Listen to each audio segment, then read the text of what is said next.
하나님 은혜를 감사합니다.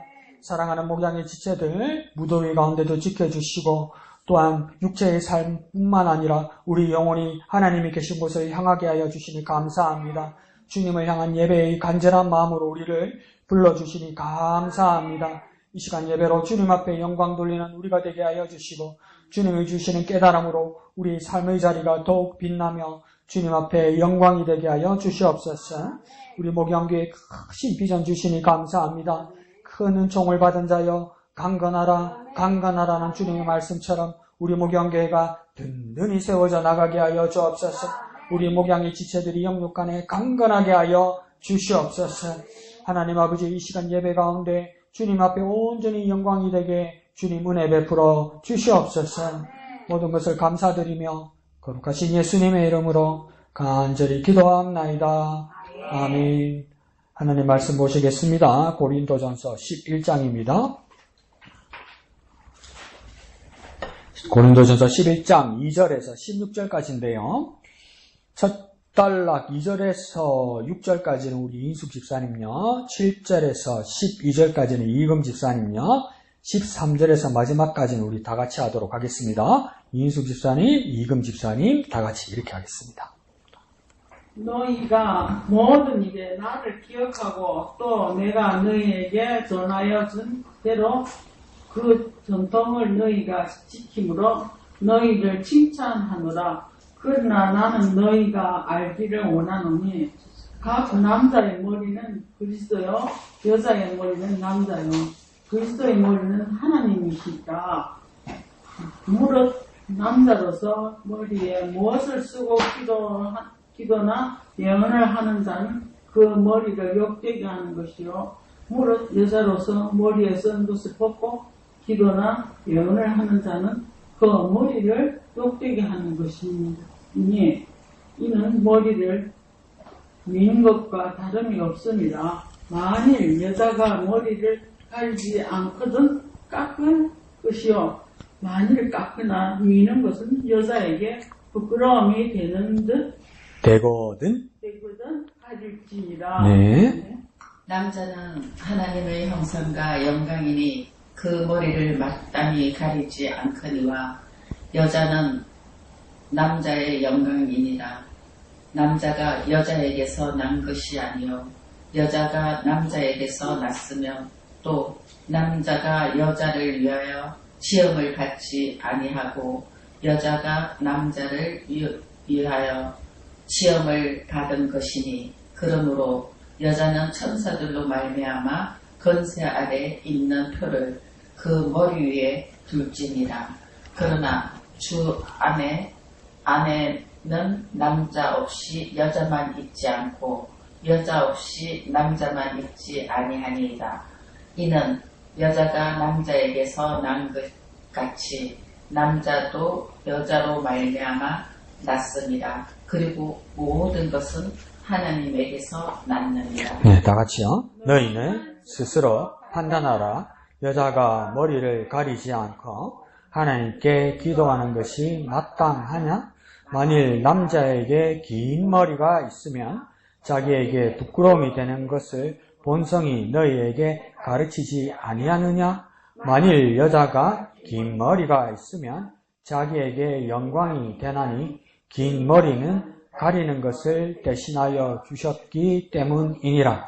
논쟁하려는 생각을 가진 자가 있을지라도 우리에게나 하나님의 모든 교회에는 이런 관례가 없느니라. 아멘. 이거 어떡하라는 걸까요? 말씀이 어떤 흐름인지는 알겠는데 이제 큐티의 가장 중요한 점은 우리의 삶의 자리에서 적용하는 거다, 그죠? 그럼 이거 어떻게 적용해야 되죠? 우리는 그러면 이걸 보고 어떻게 해야 되는 걸까? 근데 제일 무슨 말인지 알겠는데 제일 부담이 되는 건 헤어스타일을 도대체 어떻게 하라는 겁니까? 이렇게 나오는 거 아니에요, 그죠? 헤어스타일을 도대체 어떻게 하라는 건가? 그리고 그 당시 고린도교회는 헤어스타일이 왜 이렇게 문제가 됐을까? 근데 이거요, 이게 오늘은 왼쪽에 있는 해설을 보면 도움을 많이 받을 수 있고요. 근데 이것도 한 가지 학설이고 여기에 빠진 것도 있어요. 그러니까 빠진 거는 어떤 빠진 거냐면요, 왜 여자 머리에 쓰고 안 쓰고 이걸 왜 중요하게 여기냐면 여기에 빠진 이야기를 하면 여기 이제 여기 왼쪽 거는 볼 거고 빠진 이야기를 한 가지 더 드리면 뭐냐면 이 고린도 지역이 그리스에서 남부 지역이거든요. 그래서 항구 지역에서 이 부자 동네란 말이에요. 그리고 해외 문물도 되게 많이 왔고 그래서 첨단이에요. 유행은 진짜 많이 타. 그러니까 우리나라 치면 인천, 부산 이런 데란 말이에요. 강남 이런 데란 말이에요. 그러다 보니까 그러니까 좋은 것도 많이 받아들이고 나쁜 것도 많이 받아들이고 그러니까 보석도 좋은 거 많고 옷도 좋은 거 많고 심지어 먹거리, 머리핀 이런 거 좋은 게 너무 많은 거라. 근데 돈 좀 있는 사람들은요 머리를 가지고 이제 그 당시에 장난을 치는 거예요. 머리에 이것도 꽂고 저것도 꽂고 막 뽑고 지지고 막 쓰고 막 이렇게 하는 거예요. 그러니까 바울이 뭐라냐면 이거 안 되겠다는 거죠. 그래서 격차가 너무 많이 난다는 거죠. 그러니까 어떻게 했습니까? 그냥 씌워버려. 안 보면 씌워버려. 그래 이제 나쁘게 적용하면 어떡합니까? 자꾸 말 안 되면 밀어버린다.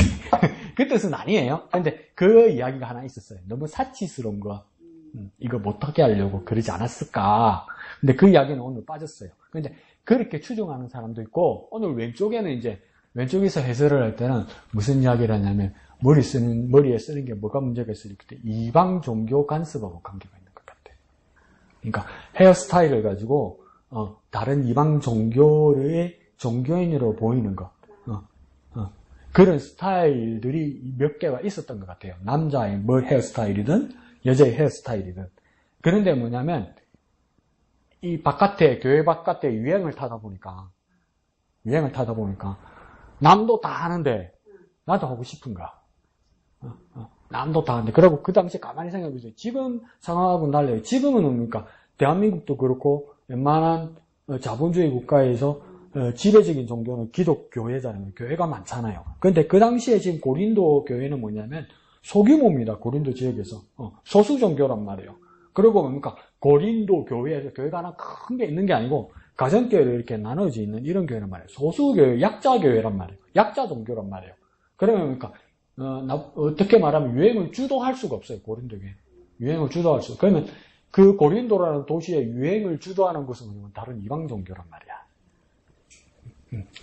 그들의 제사나 예배 의식에 들어가기 전에도 바깥에 해가지고 다니는 스타일이 이방 종교 스타일이란 말이에요. 그러면 내가 돈 좀 있고, 내가 유행을 좀 탈 줄 알고, 센스 있고, 감각 있으면, 내 머리 스타일, 헤어스타일, 옷 스타일, 해가 있는 화장, 이게 다 어느 스타일이겠습니까? 이방 종교 스타일인 거나. 근데 이걸 해가지고 어떻게 됩니까? 교회에 끄떡끄떡 들어오는 거야, 이게. 그러니까 한 사람, 두 사람 하다 보니까 깡목사 같으면 어떡하겠습니까? 말은 못하지. 근데 깨끗하지. 그런데 교인들 사이에서는 어떤 생각이 들겠습니까? 목사님 아무 말 안 하네. 괜찮는 거야. 이놈다고 저놈다고 여놈다고 쫙 하는 거야 이게. 그게 더 뭐 어떤 예를 들어볼까요? 팔찌인데. 이게 어떤 팔찌가 내가 아무리 봐도 애매해. 팔찌인데 구슬이 이렇게 촉촉촉 같은 팔찌라. 근데 그 팔찌 색깔이 갈색이라 갈색. 갈색 구슬 팔찌면 그게 뭡니까?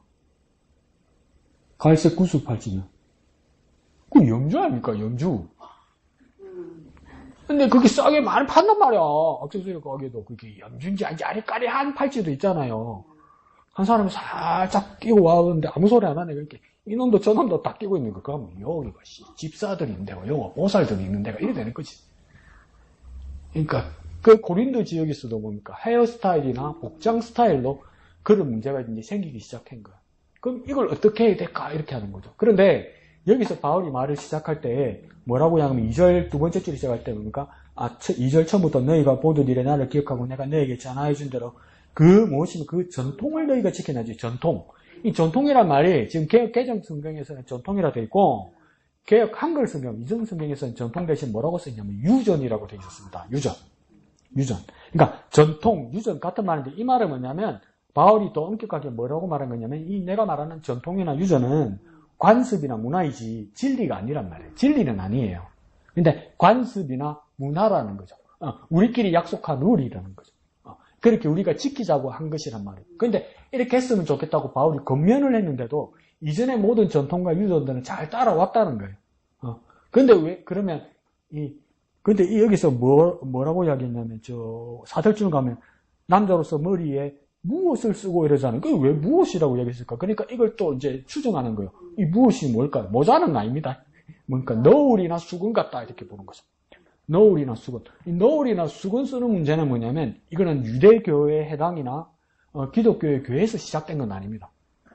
그러면 고대 문화에서 시작된 거예요. 아니, 목사님 그러면 그것도 뭐 이방 문화 아닙니까? 이방 종교 문화가 아니고 그냥 관습으로 우리나라에서도 뭡니까? 조선시대에 그 앙여자들이 바깥에 외출할 때 한복 위에 뭘 합니까? 장옷을 뒤집어 쓰죠. 그걸 장옷이라 그런다. 뭘 쓰는 거. 그거는 어느 종교입니까? 종교가 아니죠. 그냥 문화고 관습이죠, 그죠? 그러니까 남녀 유별해서 자기를 조신하게 하는 그거잖아요.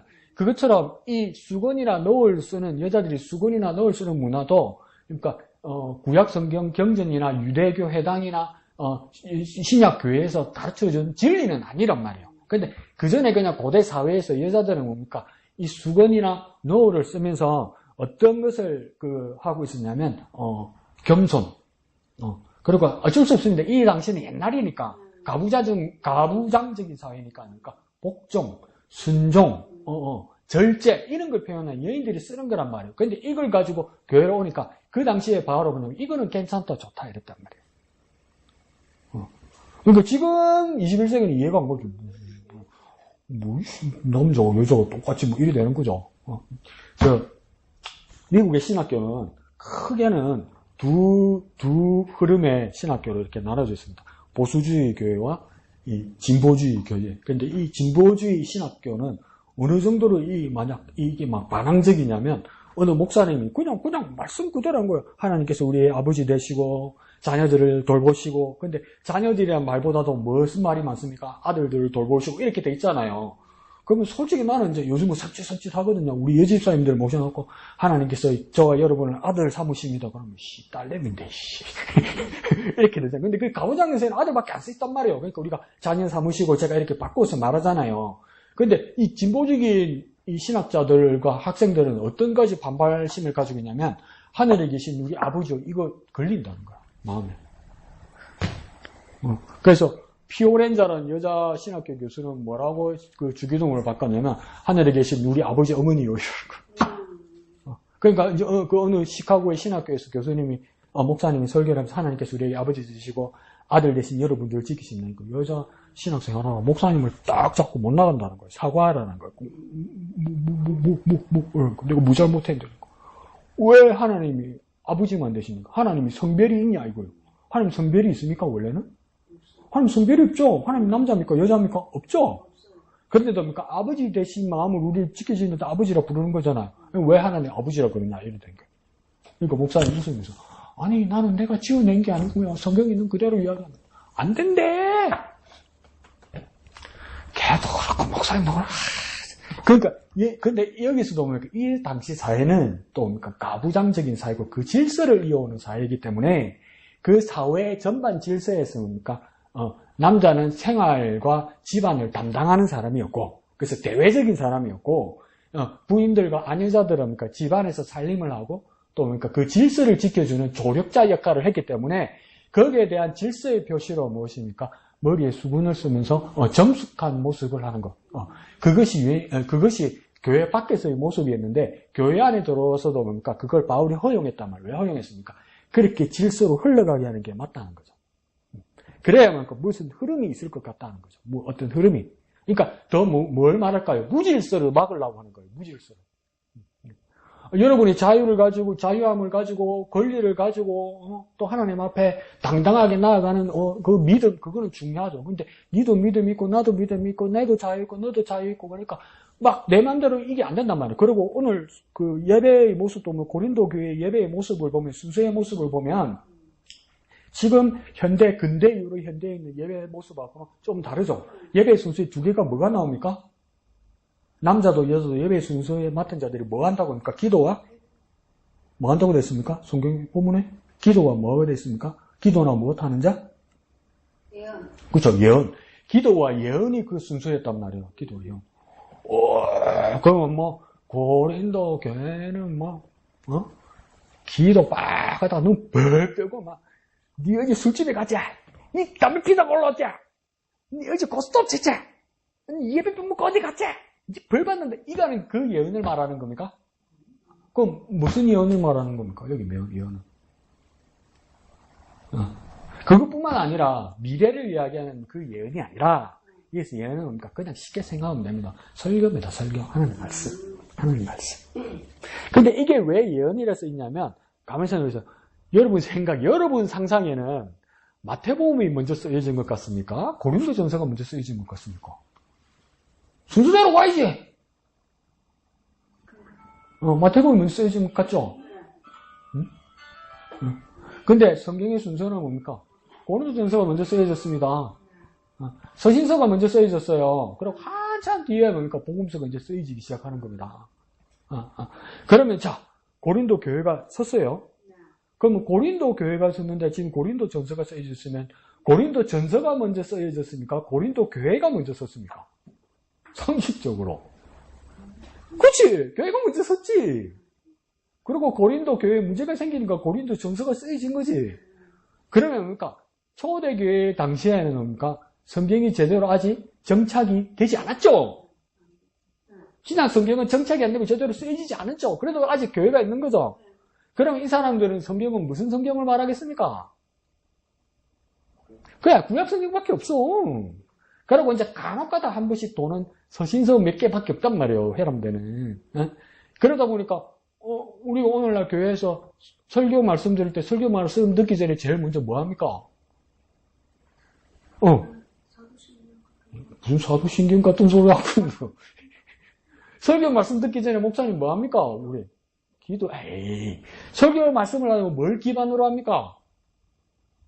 그렇지. 성경 말씀을 본문을 먼저 읽고 그 다음 뭡니까? 설교를 해야 되잖아. 그 본문이 없는데 뭐. 본문이 진짜 구약 성경인데. 그러다 보니까 어떻게 됩니까? 구약 성경을 읽고 나서 그 다음 설명을 하거나 안 그러면 뭡니까? 그 말씀이 아직 정착되지 않는 상황에서 말을 해야 될 사람이 말이 나온단 말이에요. 그냥 기도하다가 하나님께 주신 감동을 따라 그냥 말을 전한단 말이에요. 그러니까 이 메신저들이 말씀을 전하는 사람들이 한 예배 안에서도 한두 사람이 아니란 말이에요. 근데 뭡니까? 꼭 있지. 마이크 주면 노래방 가도 마이크 주면 순서대로 안 하고 지만 부르려는 것도 있지. 교회는 매한 가지인 길어. 지만 말을 하는 거야. 지만. 그리고 더 뜨겁고 더 정신없는 인간들은 어떡합니까?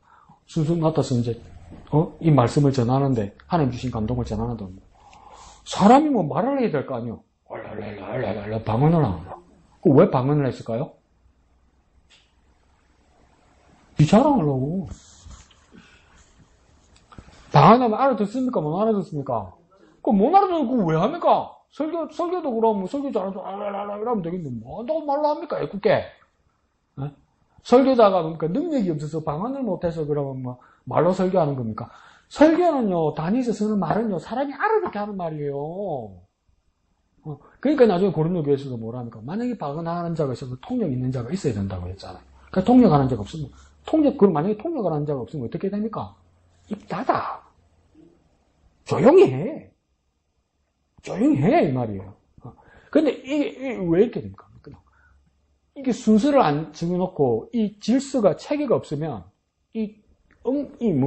시끄러운 거예요, 그냥. 이게 예배를 한 건지, 말씀이 코로 들어가는 건지, 귀로 들어가는 건지도 모르겠는 거야.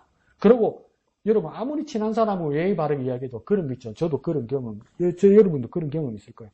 존중하는 마음으로 남이 하는 말을 들어줄 때가 있어요. 그 훌륭한 사람이죠.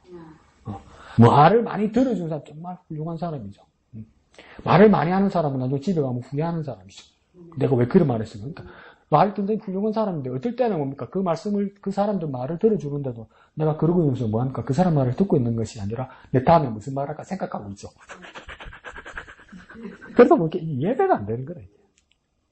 전부 지 한마디 하고 싶은 것밖에 안 되는 거야. 그러다 보니까 뭐합니까? 이 초대교회 아직 체계가 잡혀지지 않은 곳에서는 순서가 정말 중요한 거야. 체계가 정말 중요한 거야.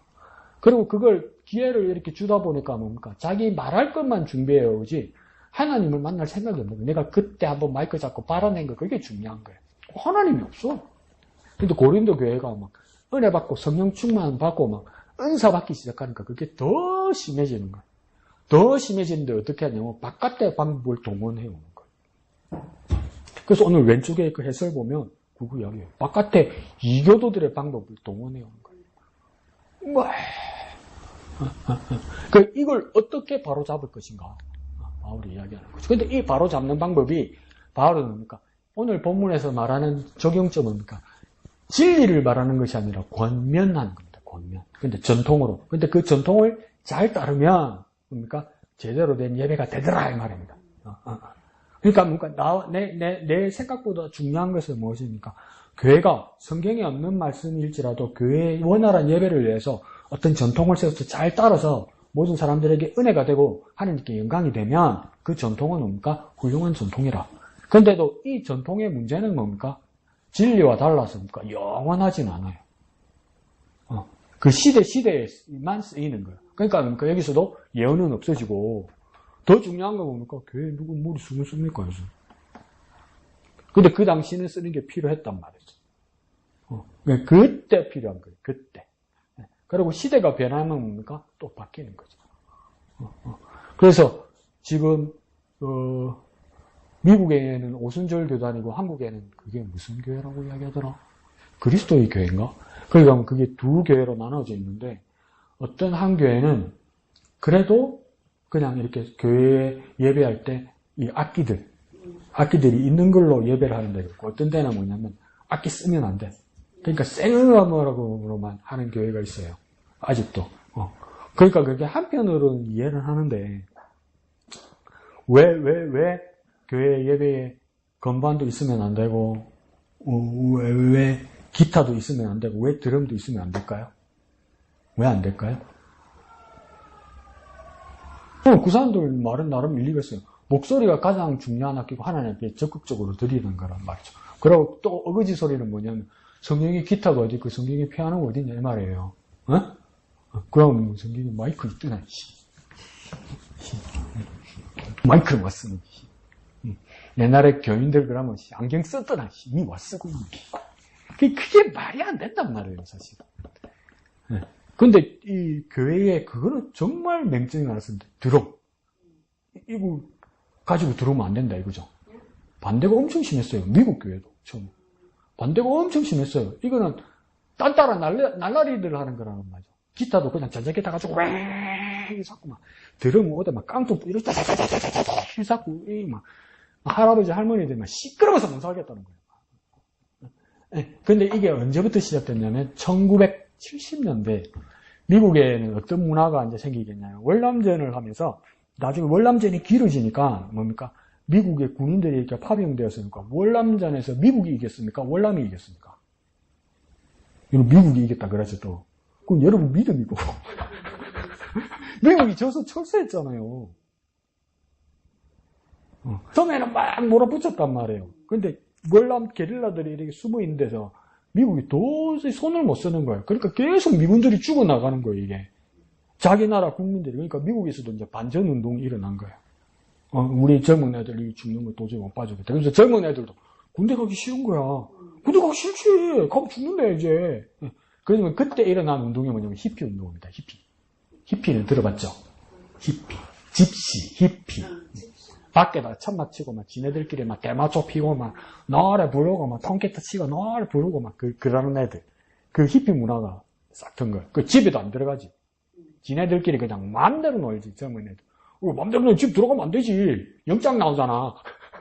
그러니까 이렇게 하던 히피 문화 애들이 완전 이제 인생이 쩔어버리는 거죠. 처음에는 자유와 평화를 노래하는 애들이 지쳐가는 거죠. 그러다가 캘리포니아에 갈보리 교회에 척 스미스라는 목사님이 있었습니다. 근데 그 지역이 그러니까 캘리포니아에 있는 해변가에 있는 교회였단 말이에요. 근데 이제 그 히피 애들 춤추고 술 먹고 대마초 하고 마약하고 통기타 치고 막 노래 부르고 놀다가 몇 명 애들이 뭡니까? 이게 인생이 너무 험하고 힘드니까 척 스미스 목사님의 교회에 갈보리 교회에 들어간 거야. 들어왔으니까 어떤 일이 생겼을까요? 그 막 해변에서 놀면서 막 옷은 더럽고 냄새 나고 막 머리가 지금 밟히는데 그 미국 교회가 그 외국 교회가 되니까 이 전부 카페트 양탄자 아닙니까? 근데 우리 교회를 만약 카페트 양자를 깔아놨는데 누가 합니까? 맨발이 막 흙으로 저벅저벅 들어오면 우짜겠습니까, 여러분? 일단은 잠깐만 밖에 기다려봐라 하겠지. 아무리 착한 집사님도, 그죠? 뭐 발을 털어주니 닦아주니 할 거 아니에요. 그러니까 그 교회에도 막 장로님들이 난리가 나는 게 여기가 어딘지 들어오냐고, 여기 어디라고 들어오냐고, 그러니까. 이 모습으로. 그런데 뭐 척 스미스 목사님 들어오라고. 괜찮다. 들어오라. 그래 이제 같이 예배를 하게 되는 거죠. 예배를 하게 되다 보니까 그게 놀랍습니다. 이게 우리가 상상할 수 없는 일이 일어나요. 우리 기존 교인들은 맨날 똑같은 강 목사가 똑같은 설교하고 맨날 괴롭히고 맨날 잔소리하고 그러니까 속으로 또 잘한다. 또 그런다. 이런 마음밖에 안 드는데 처음 온 사람, 처음 예수님을 모르는 사람이 오는데 그 사람이 은혜 받을 때가 있단 말이에요. 그러니까 북한의 교회에서도 북한의 칠골교회, 봉수교회 여기가 교회 2개 있어요. 북한이 세운 교회. 근데 북한의 칠골교회, 봉수교회에 앉아있는 사람들 다 공무원들입니다. 관광 전시 효과로 쓰는 거죠. 신의 악단 봤죠? 나는 안 봤는데, 내용은 잘 모르겠는데. 근데 뭐냐면, 칠골교회, 봉수교회도 뭡니까? 해외적으로 이렇게 홍보하는 교회라서 그 북한 공산당원, 노동당원들이 그냥 앉아서 하는 예배인데, 이게 문제가 생기는 거야. 나중에. 무슨 문제가 생겨요? 광고도 이들이 은혜를 받는 거야. 그러면 위에 공무원들이, 큰일 났다. 난 그 뜻을 안 했는데, 지금들 은혜 받으면 죽어는 막. 찬송만 부르다 막 울어서, 위에 봉황이 곤란한데, 이렇게 되는 거 아니에요. 그러니까, 갈보리 교회에서도, 그러니까 그 히피들이 와서 막 은혜를 받는 거예요, 내 놈이. 은혜를 받으니까 얘들 막 엄청 자유롭고 감정적이니까, 그러니까 목사님 설교가 있는데 또 앞으로 ጭ먹 끌어오는 거야. 이제 장로님들, 이러는데 목사님, 왜 그러냐? 당신 왜 그래? 너무나 감사해서 내가 특성으로 하나님 앞에 찬송 하나 부르고 싶다, 이런 거. 그럼 우리는 안 돼, 이러지. 그거 해봐라, 이거야. 목사님 해봐라, 이렇게. 그러니까 이 새끼들이 막 깡통 들고, 기타 들고, 드럼 들고, 막 지급품으로 뚜디에서 막 찬양을 부르는 거예요. 그때부터 그 교회가 시작해서 현대음악으로 CCM으로 예배하는 문화가 시작된 거예요. 그 운동을 뭐라고 하냐면 지저스 무브먼트라고 합니다. 지저스 운동, 그러니까 예수 운동. 거기서 생겼던 팀 이름이 뭐냐면 마라나타입니다. 마라나타 팀. 그러면서 그러니까 우리나라에도 이제 한참 뒤에 퍼져 들어와서 그러니까 경배와 찬양팀이 생긴 거예요. 거기서 된 거예요. 그러니까 그 문화에서. 그러니까 뚜디를 잡았으면 요즘에 경배 잘 필요 없어. 드럼도 없어. 근데 그 한 교회에 그냥 그게 힘들지만 허용했을 때문입니까? 근데 그게 그 시대 문화라고 해서 CCM이라는 뜻은 뭐냐면 Contemporary Christian Music 이 뜻이에요. CCM이. Contemporary가 뭐냐면 영원하다는 뜻이 아니라 그 시대의 기독교 음악이라는 뜻이에요. 그러니까 우리 시대의 기독교 음악. 그러면 그러니까 우리 다음 세대의 CCM 음악 분위기는 또 다를 거예요. 그러니까 문화는 계속 변한다는 거예요. 오늘 바울이 말하는, 본문에서 말하는 머리에 쓰는 이 행위도 뭡니까? 그 시대의 문화를 이야기하는 거예요. 근데 그 시대의 문화와 더불어 그러면 어떤 원칙이 서기 위해서 그 시대의 문화를 형성하고 허용하였느냐. 그게 중요한 거죠. 수군을 쓰냐 안 쓰냐가 중요한 게 아니라 오늘 21세기를 살아가는 우리는 교회에서 수군을 쓰냐 안 쓰냐가 중요한 것이 아니라 어떤 원칙에 의해서 어떤 건 허용되고 어떤 건 거부되어야 되는가 교회에서. 그게 중요하다는 거예요. 그러면 왼쪽 제목에서 그냥 결론이 팍 나버렸습니다. 왼쪽 제목 한번 읽어볼까요? 시작. 예배의 질서에 관하여. 그러니까 뭘 위하여 허용되고 뭘 위하여 거부되어야 됩니까? 뭘 위해서? 예배를 위해서요. 예배를 위해서. 우리가 하나님께 예배하는 일을 위해서 받아들일 수 있는 건 받아들이고 도무지 안 되는 건 거부해야 된다는. 그러니까 중요한 건 그러니까 예배입니다. 예배. 예배는 두 가지 뜻이 있죠. 하나님의 얼굴을 베옵는다는 뜻과 그러니까 하나님께 경배드린다는 뜻, 이 두 개가 있는 겁니다. 그래서 그러니까 뭐라고 하나 예배 보러 간다. 이게 꼭 맞는 말인데 완전히 틀린 말도 아닙니다. 그렇습니까? 하나님 얼굴을 배우러 간다. 하나님 얼굴을 만나러 간다. 그리고 그러니까 그래서 그 하나님께 경배드린다, 절드린다, 엎드려 드린다. 이 뜻이 같이 있는 거죠. 그러니까 모든 우리 교회의 시스템에서 들어오고 나가고 받아들이고 거절하고 그 시대에 필요한 것을 쓰고 또 그 다음 세대에 필요한 것을 쓰는 그 모든 목적의 가장 코어 핵심은 뭡니까? 예배를 위하여. 예배를 위하여. 예배를 위하여 무엇을 받아들이고 예배를 위하여 무엇은 거절할 것인가. 그럼 예배는 뭐냐? 하나님을 만나기 위해서 난 뭘 준비할 것인가. 이게 중요하단 말이에요. 21세기 2026년 6월을 살아가는 이 경남 진해에서 살아가는 오늘 내가 하나님께 예배하기 위해서 난 뭐가 중요하냐? 뭐가? 난 뭘 준비해 갈 거냐? 이게 중요하다. 그 원칙이에요. 예배를 위해 난 뭘 준비할 것인가? 그래서 여기서는 뭡니까? 예배의 질서에 관하여 이랬잖아요. 예배의 질서에 관하여라고 말하는 거 보니까 당시에 고린도 교회는 질서가 없었다 이 말이에요. 이것들이 웃기지도 않았다 이 말이에요. 야, 너 내려와. 그 다음 내 할 차례야. 이러고 막 시끄럽고 난리가 났더라는 거예요. 그런데 예배는 뭐가 있어야 되는 겁니까? 질서가 있어야 됩니다. 이 말합니까? 순서가 있고 권위가 있다 이 말입니다. 그럼 예배에는 사실은 뭡니까? 순서와 권위를 두기 위해서 뭐가 있어야 되면 형식이 있어야 됩니다. 형식 필요 없다. 형식 중요합니다.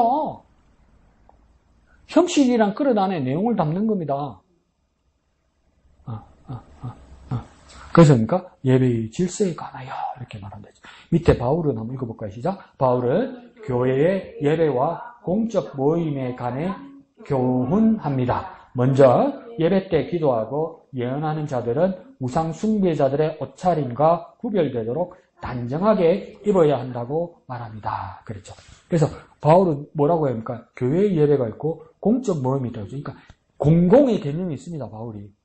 내가 개인이 나만 예수님 만나면 되지 뭐. 예수님과 나의 관계가 뭐 사람이 뭐 좀 아니요. 저 사람도 중요하고 저 사람도 중요하다고요. 나만 괜찮으면 되는 게 아니라고요. 나만 은혜 받는다 해서 다른 사람들이 방해받으면 안 된단 말이에요. 내가 은혜 받는 것 때문에 다른 사람이 은혜를 방해받으면 안 된단 말이에요. 그러니까 모두가 은혜 받는 자리를 하기 위해서는 공공의 개념이 있어야 되는 겁니다. 공공의 개념. 그래서 무슨 예배입니까? 공적 예배예요. 공적 예배. 그러면 공적 예배, 공공을 위해서 할 때는 그러니까 내가 희생하기도 하고 내가 헌신하기도 하고 내가 양보하기도 해야 돼요. 내가 양보하기도 해야 돼요.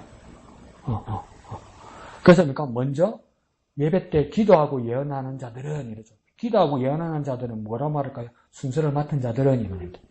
예배의 순서를 맡은 자들은 우상 숭배자들의 옷차림과 구별되도록 그러니까 우상 숭배 이교도들 옷 입는 거 그대로 해가지고 오더라는 거. 염주 차고 오고 여기다가 뭡니까? 절에 만짝 그려가지고 오고 그게 맞냔 말이죠. 그 다음 가장 중요한 건 뭡니까? 가장 심플하게 말합니까? 단정해라는 거. 좀 단정하게 입으라는 거. 단정하게 입으라는 거. 단정한 것 우리끼리 말하면 단정한 게 어떤 걸까요? 단정하다. 그냥 일반적으로 깨끗한 거. 또 단정하다는 거. 또 어떤 게 있을까요? 좀 튀지 말라고. 좀 튀지 말라고. 다 같이 섞이는 막 대바라지게 막 튀게 막. 그러니까 내가 고등부 때도 우리 때는 왜 학생부에 겨울 크리스마스 시즌 즈음에 그 중고등부 문학의 밤 이런 거 많이 하면서 발표 같은 거 많이 하잖아요. 제가 고등부 때니까 한 1990년, 89년 이렇게 됐겠다. 89년 겨울쯤 이래서 이제 했는데 그때 내가 어릴 때 생각해도 그렇고 지금 생각하면 그런 거. 89년도인데 여자 학생들이 이제 율동으로 무용으로 하나님 영광 돌리는 이런 순서를 가졌는데 지금 생각해도 왜 옷을 그렇게 입었을까? 이러 싶은 거야. 예쁘네. 안 그래도 여러분 고등학교 1, 2학년, 3학년이면 아무것도 안 해도 예쁩니다. 여러분 나이 때 보니까 안 그렇습니까? 그냥 쳐다보면 이쁩니다. 아무것도 안 해도 이쁩니다, 걔들. 그냥 교복 입고 있어도 예쁩니다, 걔들. 안 그래요? 아니다. 화장품 팔아야 되는데. 좀 찍어 발라야 되나? 하여튼 예쁩니다. 그런데 뭡니까? 어디서 옷을 이상한 걸 빌리 입고 와가지고 막, 내가 봐도 민망할 정도로 막. 근데 남자들은 다 그런가 봐요. 옛날에 지훈이 친구들, 그 애들, 무심 애들 3명. 그 여자애들 데리고 이제 애들 여름 캠프 참신대학교 여기 데리고 갔을 때 이제 초등학생들 여름 캠프 데리고 이제 다른 교회 사람들 다 오잖아요. 그 꽃동산 캠프니까 오는데 이제 처음에 선생님들이 율동을 이렇게 보여준다고요. 그러니까 이제 자신 있는 사람 앞으로 나오세요 이렇게 한 거예요. 그러니까 어느 교회 이제 애들이 나왔는데. 그 여자애들도 초등학교 2, 3학년 이래도 센터 기질이 있는 애들이 있어요, 여자애들. 그리고 지가 이쁜 줄 아는 애들이 있어. 그러니까 그 많은 여학생들 중에서도 예쁘장하게 생긴 애가 한가운데 맨 앞에 서가지고 팍 춤을 추는 거야. 그러니까 우리 지훈 애가 무슨 말이 됐어요?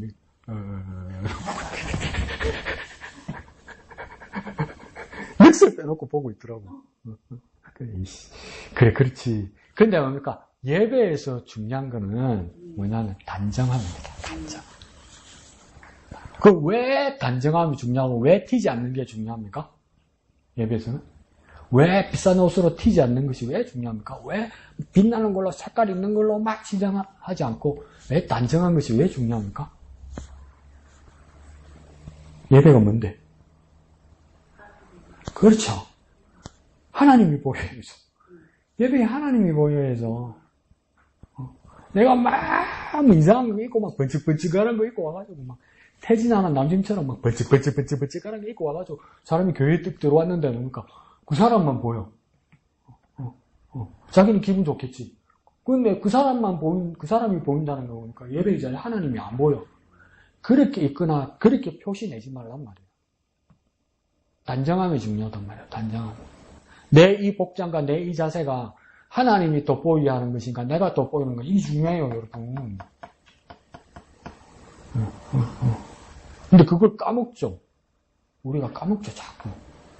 그러니까 고등학생, 여학생들인데도 그 몸매가 비치는 그런 옷을 입더라고요.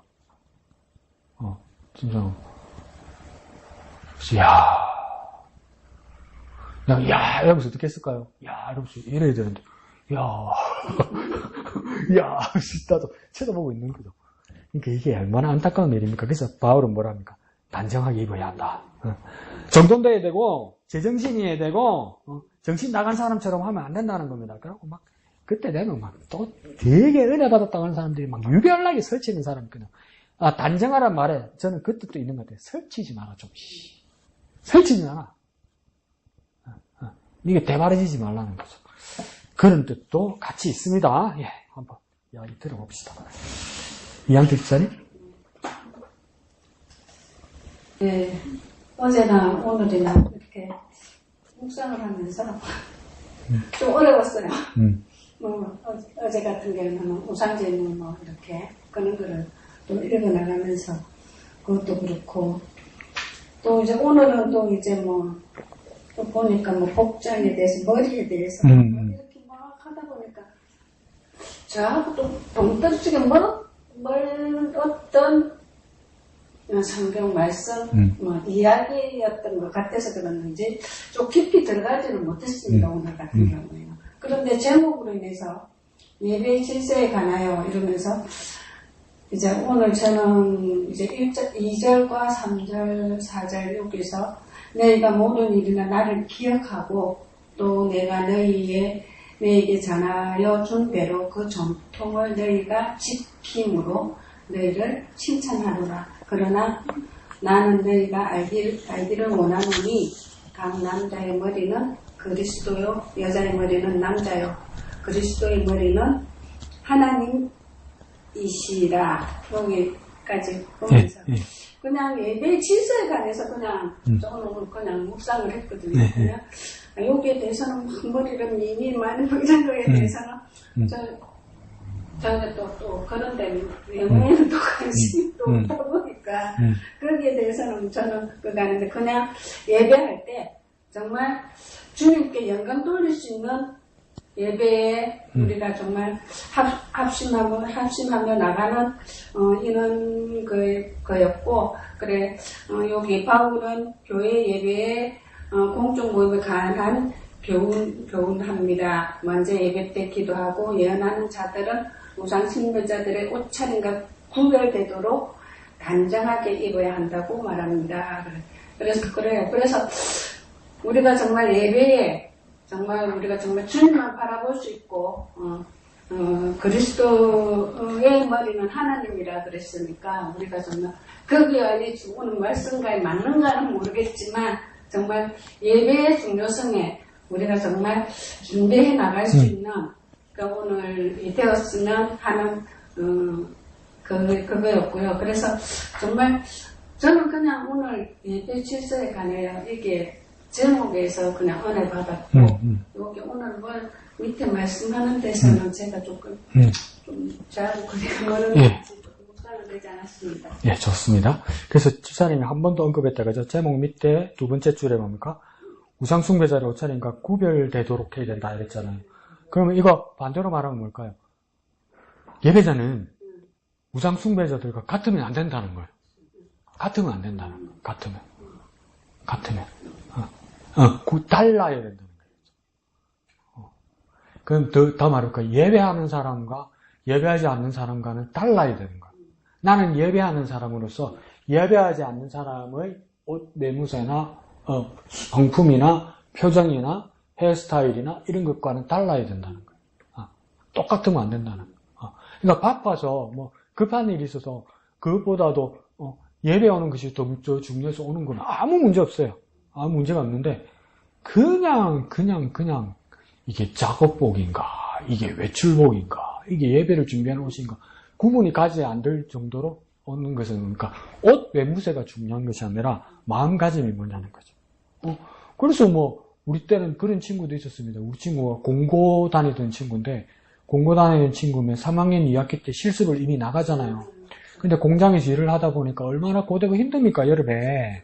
근데 작업복을 입고 있다가 이제 막 위에 옛날 공장에는 그 상사들이 형들이 막 때리고 이러거든. 군대보다 더 때리거든. 그 늦게까지 일 시키고. 그러니까 우리 친구가 막 예배가 하고 싶어가지고 막 얼굴이 시커멓게 걸리게 뛰어왔는데 보니까 막 작업복에 막 기름때가 그대로 묻은 채 뛰어왔더라고. 그런 친구가 있는데 그걸 뭐 단정하지 못하다고 누가 정죄하겠어요. 그 마음의 자세가 더 단정하고 구별된 거죠. 근데 다른 모습이 있어야 된다. 다시 말하면 집사님 말하는 것처럼 우상숭배자들과 구별되어야 된다는 말은 뭐냐면 세상 사람들과 달라야 된다는 겁니다. 예배자는 세상 사람과 똑같으면 안 된다는 겁니다. 똑같으면 안 돼요. 똑같으면. 근데 나도 너무 바쁜 일이나 힘든 일이나 나는 제일 시간관념과 장소관념이 제일 헷갈릴 때가 언제냐면 컴퓨터가 고장이 나서 컴퓨터를 고치거나 스마트폰을 고칠 때 시간 가는 줄 모르잖아요. 그러고 시간을 보내면 고치긴 고쳤는데 그냥 오늘이 주일이든가 며칠이든가 헷갈릴 때가 있어요. 아유 정신 차려 주일이다 빨리 준비해 이런 마음이 들기도 하지만 그 보낸 시간이 후회가 될 때도 있단 말이에요. 그 세상 사람과 똑같을 수는 없잖아요. 그러니까 여기서 구별돼야 된다는 말은 세상 사람들과 똑같으면 안 된다는 말이고 구약 성경에서 구별된다는 말씀은 어디와 또 연결이 됩니까? 거룩이죠. 거룩. 우리가 주님 앞에 거룩한 자로 예배하기 위해서는 뭡니까? 달라야 됩니다. 똑같으면 안 됩니다. 세상 사람과 똑같으면 안 돼요. 똑같으면 안 돼요. 그런 모습에서 중요하고. 그 다음, 집사님이 본문을 읽을 때는, 이게 3절인가? 각 남자의 머리는 그리스도요. 여자의 머리는 남자요. 그리스도의 머리는 하나님이시다. 이러잖아요. 그 쉽게 이야기하면 뭡니까? 다 순서가 있다. 뭡니까? 여자, 남자, 그리스도, 하나님 이 순서 아니냐 이러잖아요. 이거 어디 가서 설교했다고는 본전도 못 찾죠. 이렇게 말했다가는 요즘 안 그래도 교인의 80%가 여잔데 이렇게 말하면 본전도 못 찾죠. 근데 왜 이렇게 말했을까 때 위에다 꼭대기에다 권위가 있다는 뜻으로 머리를 쓸 수도 있는데 여기서 머리는 각각 다른 뜻으로 보기도 합니다. 남자의 머리는 그리스도다 이러잖아요. 그러면 남자의 머리가 그리스도가 된 이유는 뭐냐면 남자가 사람이 믿음을 가졌기 때문에 그리스도가 그 권위자가 된다 이 뜻이 되겠죠. 그리고 여자의 머리가 남자가 된다는 것은 무엇이겠습니까? 하나님께서 정하신 합법적인 결혼을 통해서 두 사람의 관계는 그렇게 연결된다. 그래서 뭡니까? 여자의 머리는 남자가 되는 것이다 이렇게 되는 거니까 그러니까 머리의 뜻이 다 다른 것이죠. 그 다음 그러니까 그리스도의 머리는 하나님이시여 이렇게 이야기하잖아요. 이건 무엇입니까? 부자관계가 되는 것이고 그리스도가 뭡니까? 하나님의 뜻을 순종함으로 뭡니까? 완전한 부자관계가 된다는 것을 확증하는 것이다. 그러니까 앞에 머리는 무엇이겠습니까? 믿음으로. 두 번째 머리라는 것은 무엇입니까? 합법적인 결혼관계로서 하나님 인정하는 결혼관계로서. 세 번째 머리는 무엇이겠습니까? 순종과 부자관계로서 그 머리가 된다 이 말입니다. 그러니까 그 뜻을 따라 순종하고 그 흐름을 따른다. 그래서 이게 뭐가 생기는 겁니까? 질서가 생기는 것이다. 그러니까 피차에 이 머리라는 것이 형성되므로 피차의 모든 사람들, 모든 존재들은 뭐 하는 겁니까? 복종해야 된다 이 말입니다. 그래야 흘러간다 이 말입니다. 근데 이게 오니까, 내가 뭐, 저런 건데 복종해야 되나? 이런 생각이 들 수도 있는데, 가장 우리 마음을 걸리게 하는 건 남녀 평등의 사회고, 또 남자만 권위가 된다는 것은 말도 안 되고, 그렇잖아요.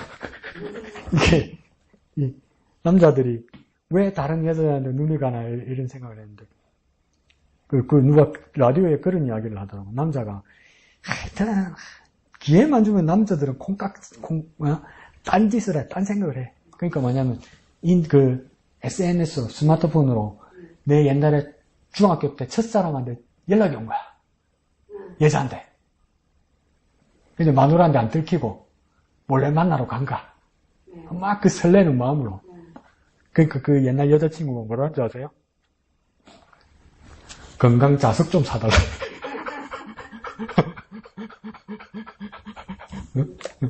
그랬더라는 거야.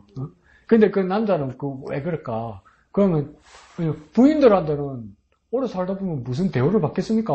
뭐 더 잘못하면 야 자지 뭐 남자는. 근데 그게 그러니까 오빠라고 그러지, 술집에 가면 사장님이라고 그러지 뭐 이러니까 넘어가는 거지. 근데 요즘 세상이 그런 세상이 아닌데, 근데 여기서는 그런 어떤 순서나 차등을 이야기하는 것이 아니라 무엇입니까? 그런 관계를 통해서 서로 조력하는 상대를 이야기하는 겁니다. 그러니까 동반자를 이야기하는 것이고 조력하는 자를 이야기하는 거죠. 그러니까 이건 뭐랄까요? 피차에 협조하고 피차의 그 뜻을 따름으로써 뭡니까? 일을 이루어 나가는 걸 이야기하는 거죠. 일을 이루어 나가는 거. 그리고 바울은 가부장적인 사람이 아니라 상당히 권위적인 사람입니다. 아직도 엄격한 장로교회 같은 경우에 가면, 엄격한 장로교회, 규모 있는 장로교회, 주일 오전 11시 예배에는 여자 교인들 권사도 대표기도 안 시킵니다. 헌금기도도 아니고, 순서자도 안 씁니다. 그런 건 교회 많이 봤죠. 그 권위 있는 장로교회. 근데 바울은 이미 뭐라고 이야기합니까? 4절 보니까, 물은 남자로서 머리에 못을 쓰고 기도를 예언하는 자는, 그러면서 5절에서는 또 뭐랍니까? 물은 여자로서 머리에 쓴 것을 벗고 기도나 예언하는 자는, 그러니까 이 당시에 바울이 허영에서 이 교회 안에 있는 여자들도 뭡니까? 기도나 예언할 수 있도록 예배 순서를 다 줬죠. 파격적입니다. 그냥 가부장적인 사람이 아니에요. 순서를 주고 그 일을 하게 하는 거예요. 근데 제발 순서는 좀 따르자는 거예요. 순서는. 그 이야기를 하는 것으로서 머리라는 것은 뭡니까? 피차에 서로 협조하고 도와주는 것이죠. 도와주는. 그러니까 뭐 여러분도 그렇지 않습니까? 밖에 나가면 뭐 내가 여러분한테 아들뻘이고 손주뻘인데 여러분 내보고 뭐랄까 목사님 그러고 뭐 지나가다가 아쉬운 소리 해도 뭡니까? 다 챙겨주고 뭐 계란말이 묻고 싶다 한 게 아니고 계란말이가 그렇다 했는데 뭐 한 통을 가지고 니 나무라 해주고 뭐 왜 그럽니까? 피차에 무엇입니까? 이 일을 이루기 위해서 그런 거죠. 그럼 정말 송구하죠. 감사하죠. 그러니까 받는 사람도 송구하고 감사하게 할 때 교회가 이루어져 나가는 거예요. 나 이러면 안 된다는 거예요. 바울이 이야기하기 위해서 머리들을 이야기하는 겁니다. 예, 좋습니다. 예, 목사님. 저는 그 12절에 보면 모든 것은 하나님에게서 났느니라라고 하는 그 말씀이에요.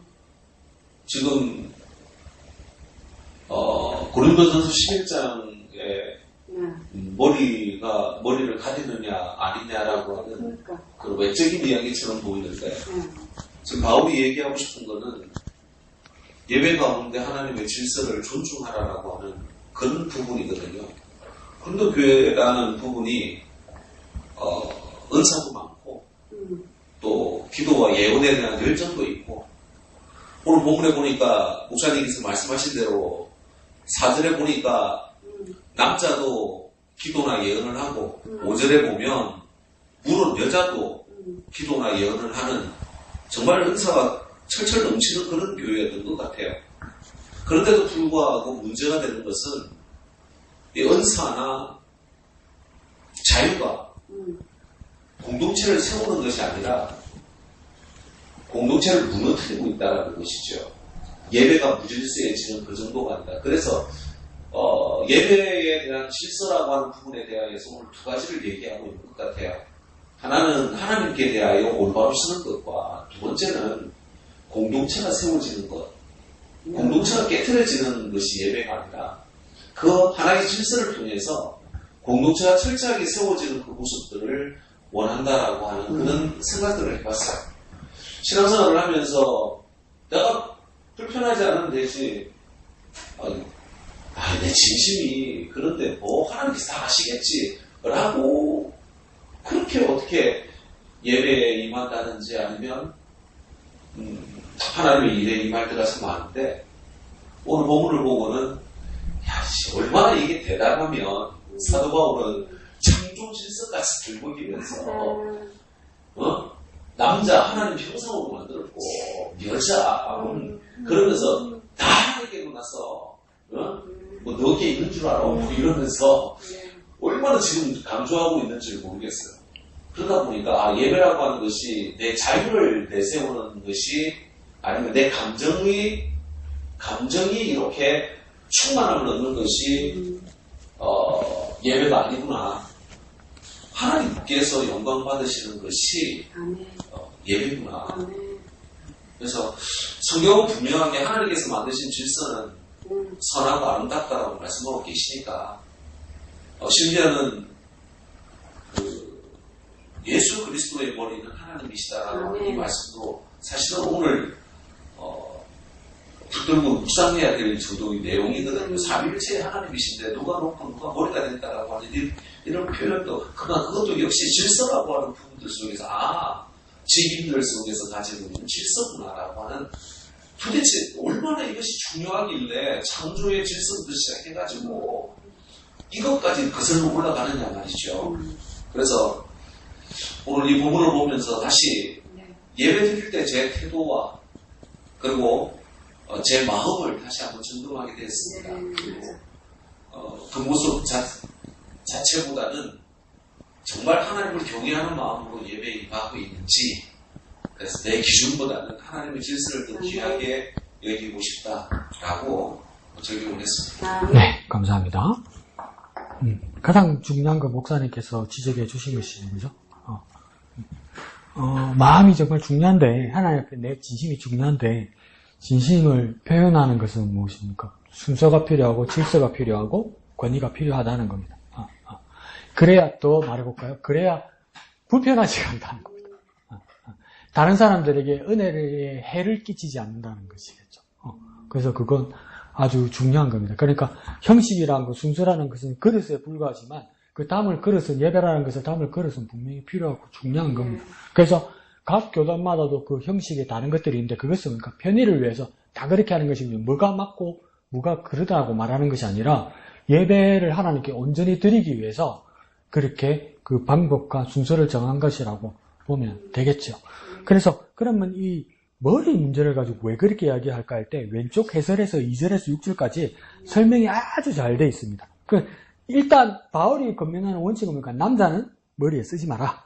여자는 뭡니까? 머리에 써야 된다는 것이 원칙입니다. 그러면 남자는 왜 머리에 쓰지 말라고 했을까? 왼쪽 2절, 6절 해설에서 보면 분명히 나옵니다. 로마의 상류층 남자들은 이교 제사에 참석할 때 머리에 옷자락을 뒤집어 썼다 이 말이에요. 그러니까 뭡니까? 남자는 하나님 앞에 교회에 예배하러 올 때 머리에 뒤집어 쓰면 머리에 뭘 쓰면 안 된다는 거. 왜 쓰면 안 됩니까? 머리를 쓰면 이건 하나님께 예배하는 자가 아니고 이 머리에 쓰는 남자들은 다 뭡니까? 이방 종교 예배하는 복장이란 말이에요. 그러니까 이방 종교 예배하는 복장으로 머리에 쓰고 오면 이걸 가지고 하나님 앞에 어떻게 예배한다고 하냐. 그럼 저 멀리서 누가 본단 말이에요. 보는데 뭡니까? 저 안에 어느 집에 어느 건물에 들어가는데 어느 회당에 들어가는데 그 어떤 남자가 무엇입니까? 머리에 무엇을 쓰고 들어가더란 말이에요. 그럼 멀리서 보는 사람이 저기가 어떻게 교회라고 할 것이냐 말이에요. 교회 아니라고 그러지. 절간이나 어디 굿당이라고 하겠지. 그냥 이교 종교라고 할 거 아니에요. 그러니까 바울이 뭐라고 합니까? 보소. 근데 이걸 왜 이런 일들이 고린도 교회에 생기냐 하면 뭡니까? 이 머리에 쓰고 이방 종교에 제사하는 형식이 상류사회에서 하는 건가? 상류사회. 그러니까 좀 있어 보이는 폼을 가지고 싶은 거예요. 남자들이. 근데 하나님께 예배하면서 있어 보이는 폼을 입고 싶은 거예요. 그러니까 하나님 앞에 오면 쓰면 안 되는데 있어 보이는 폼으로 쓰고 왔다는 거예요. 그러니까 뭐라고 하니까 저 교무과 선생님처럼 벗어! 하나님께 예배하는 거잖아. 이렇게 되는 거죠. 그러면 여성들에게는 어떤 일이 있었느냐? 두 번째 줄에요. 이방 신전의 여성 사제들은 접신 상태에서 머리 풀어를 헤치고 예언했습니다. 이거 상상되죠? 그러니까 처음에 새신자로 고린도 교회 여성들이 왔을 때도 그러니까 정말 조신하게 일반적인 간섭대로 그러니까 그냥 교회 밖에서도 일반적인 간섭으로 조신한 표현으로 노을과 수건을 이렇게 셔오를 이렇게 쓰고 왔단 말이에요.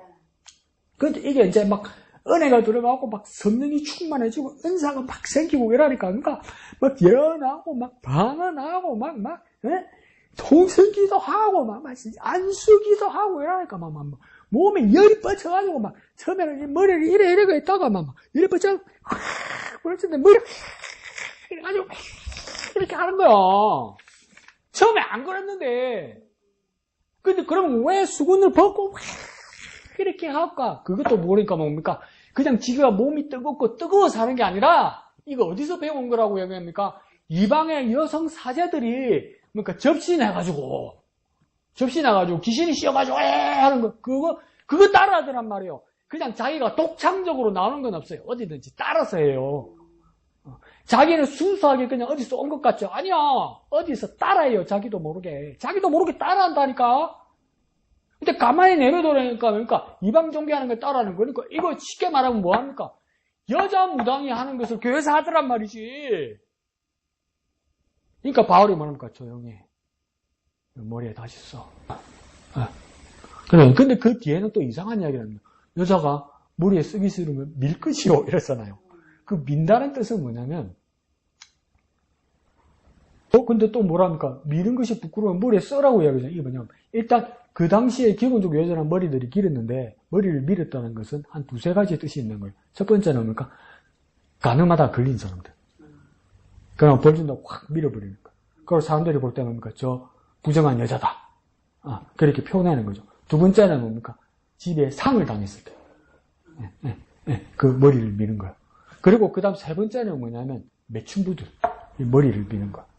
그러면 너희들이 만약에 헤어스타일이 그렇다고 치자, 머리를 밀었다고 치자, 무슨 사연이 있어서 억울하게 간 통제에 걸릴 수도 있고, 그 다음 뭡니까? 집안에 무엇입니까? 상을 당해서 내가 머리를 밀 수도 있고, 이전에 내가 매춘부에서는 주님께로 돌아왔다 이 말이에요. 근데 머리 민 채로 그냥 들어오지 말란 말이에요. 머리 민 채로 들어오면 저 밖에서 사람들이 뭐라고 그러겠어요? 저 부정한 여자라고 그러고, 집안에 상난 여자라고, 저 여자 창녀라고 이야기할 거 아니에요. 그러니까 그거 내가 가르쳐 줄게 하면서 바울이 뭐냐니까 머리에 쓰라고 이야기하는 거야. 쓰라고. 하나님께 보이게.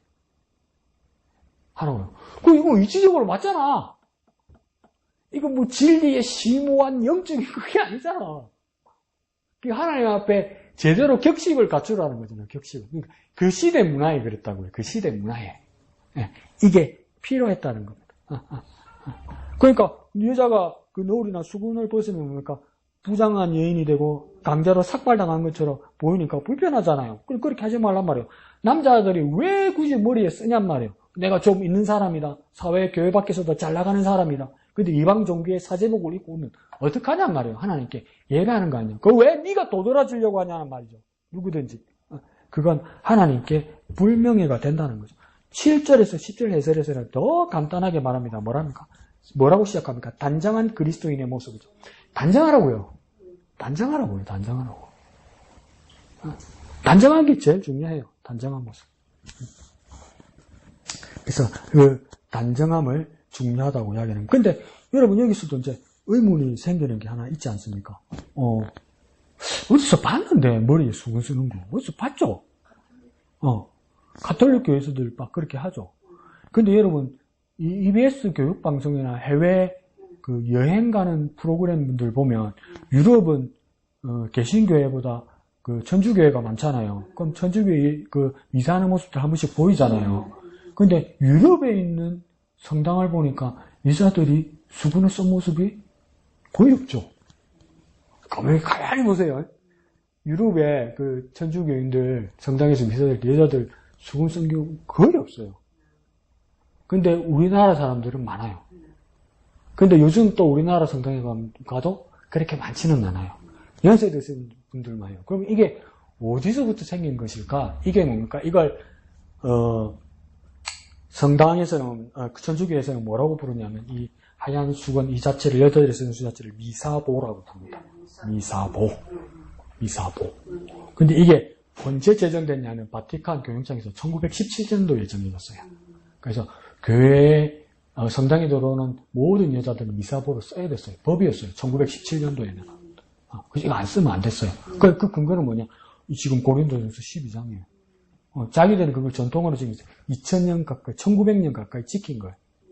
근데 1960년대가 되면서 그때 그 교황이 요한 23세입니다. 요한 23세가 제2차 바티칸 회의를 엽니다. 근데 이 제2차 바티칸 회의는 엄청나게 큰 공회입니다. 이 바티칸 회의에 카톨릭교의 전반적인 제도에 대해서 재점검하고 새로 법을 제정하는데 몇 년이 걸리는 거예요. 근데 뭡니까? 사제들과 신학자들과 막 이런 사람들이 다 모여서 하는 겁니다. 거기에서 2차 바티칸 회의에서 이제 이 사안이 나온 거예요. 이 미사보를 어떻게 해야 되는가. 그때 여러 그 교황과 추기경들과 사제들과 신학자들이 연구를 해보니까 이건 진리가 아니다. 바울이 말할 때도 뭡니까? 전통이고 유전이라고 그랬는데 이것을 강압하는 것은 옳지가 않은 것 같다 해서 1960년대 2차 바티칸 회의에서 뭐라고 했냐면 미사보는 자율이다. 자율. 이 자율은 무슨 말입니까? 쓰고 싶은 사람 쓰고 쓰기 싫은 사람 안 써도 된다. 이렇게 된 거죠. 1960년대. 그렇게 법으로 공포했어요. 교황청에서. 기독교회 말고 계시면 교황청에서. 그렇게 했어요. 그렇게 하다가 계속 시간이 흐르잖아요. 1983년도에는 교황이 이제 뭐라고 명령했냐면 이 미사보 조항을 삭제해라. 삭제. 쓰고 안 쓰고 아무것도 없다. 아무것도 없다. 그래서 삭제되는 거예요. 그러면서 그러니까 이 가톨릭 교회도 이제 어떤 물길이 들어옵니까? 페미니즘. 여성주의, 페미니즘이 들어오잖아요. 그러니까 이제 또 베를난 여자들 있잖아요. 미사보 째고 찢고 막 던지고 막 태우고. 내가 어디 뭐 여기서 계속 정진할 일 있나 뭐. 주님 앞에 다 같은 하나님의 자녀지 막 이런 가격주의 페미니즘들이 있었어요. 그래서 많이 없어지다가 요즘에 또 별일이 있대요. 유럽이나 어느 전주교회에 무엇입니까? 나는 가톨릭 교인이란 것을 보여주기 위해서 쓰는 사람이 더러 생긴대. 근데 이건 뭡니까? 법이 아니라. 이렇게 변해 내려왔어요. 그러니까 여기서도 뭐 그러면 그거 뭡니까? 이 무리의 수군을 쓰는 것은 진리는 아니죠. 하나님의 명령은 아니란 말이에요. 이건 뭡니까? 바울이 권면했고 이것은 전통이고 유전이었다는 거예요. 그러면 목사님 이거 뭘 그래 애국게 1시간 넘게 고린도전서 11장에 머리 쓰고 벗고 말고 밀고 뭐 이거 왜 합니까? 이렇게 싶으잖아요. 그러니까 가장 정신을 우리는 배워야 되는 거죠. 그게 이양주 기사님이니까 어려운 만큼 왜 어려웠을까요? 그게 21세기에 안 맞으니까. 그런데도 왼쪽 제목을 보니까 핵심을 이야기해 주는 거죠. 그럼 뭐 중요한 핵심은 뭡니까? 예배라. 그 예배도 뭡니까? 공공의 예배라. 예배 안에서 내가 예배자로서 내가 중요한 것이 아닌 거라. 하나님이 제일 먼저 중요하고 그 다음 뭡니까? 우리의 지체들이 중요한 거예요. 그 다음 나예요. 근데 우리는 거꾸로죠. 내가 은혜 받아야 일주일 산다고 얘기하죠. 배터리 충전하러 왔어. 길을 나와서 배터리 충전하여 일주일 버티고 그런 게 예배가 아니란 말이에요. 예배에서 가장 중요한 건 하나님을 위하여. 그 다음 뭡니까? 우리의 지체들을 위하여 내가 헌신하고 위생할 때 뭡니까? 그게 제대로 된 예배가 되는 거죠.